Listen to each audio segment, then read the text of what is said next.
गीता दत्त। जन्म गीता घोष रॉय चौधरी, 23 नवंबर 1930 20 जुलाई 1972, विख्यात भारतीय गायिका थी। इनका जन्म भारत के विभाजन से पहले फरीदपुर में हुआ।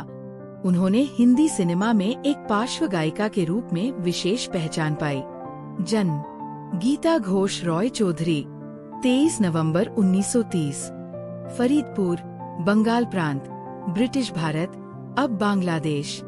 मौत 20 जुलाई 1972, उम्र 41 वर्ष, बम्बई, भारत। पेशा गायिका, कार्यकाल 1946 से 1971, जीवन साथी गुरुदत्त 1953 से 1964, मृत्यु तक 3 संतानें। गीता घोष रॉय चौधरी 10 बच्चों में से एक थी। उनका जन्म इदिलपुर नामक गांव में एक अमीर जमींदार परिवार में हुआ था, जो अब बांग्लादेश के शरीयतपुर जिले में आता है, लेकिन उस समय बंगाल प्रांत, ब्रिटिश भारत के फरीदपुर जिले में था। उनका परिवार अपनी भूमि और संपत्तियों को पीछे छोड़ते हुए 1940 के शुरुआती वर्षों में कलकत्ता और असम चला गया।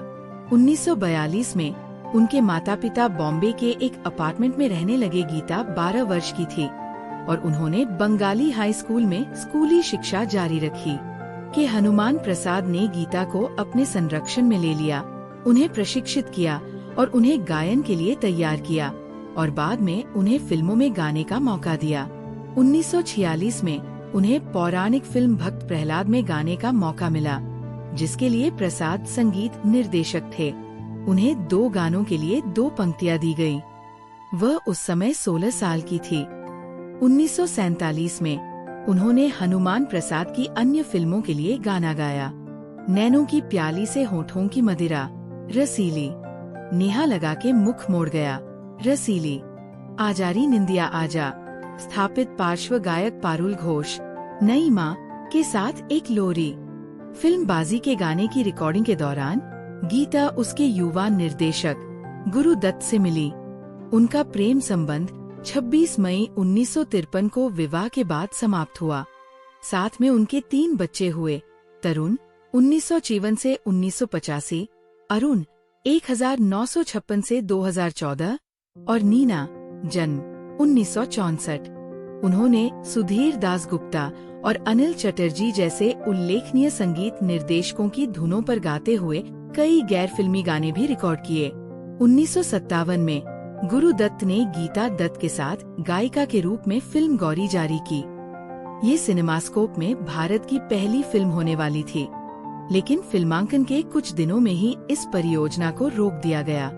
तब तक गुरुदत्त ने वहीदा रहमान के साथ प्रेम संबंध स्थापित कर लिया था और गीता ने शराब पीना शुरू कर दिया था। 3. उनकी शादी ने गीता के गायन कैरियर को प्रभावित किया। 1958 में S.D. बर्मन की पार्श्व गायिका लता मंगेशकर के साथ कलह हो गई थी और उन्होंने गीता को अपनी रचनाओं में मुख्य गायिका के रूप में विकसित करने का प्रयास किया था। उन्होंने आशा भोसले के बजाय उनको चुना क्योंकि उन्हें लगता था कि आशा अपेक्षाकृत कच्ची है। हालांकि अपनी व्यक्तिगत समस्याओं के कारण गीता अपनी कला का पर्याप्त अभ्यास नहीं करती थी और बर्मन के मानकों को पूरा करने में विफल रही। उन्होंने और O.P. नैयर ने तब आशा के साथ काम करना शुरू किया और एक गायिका के रूप में उनके खिलने में मदद की।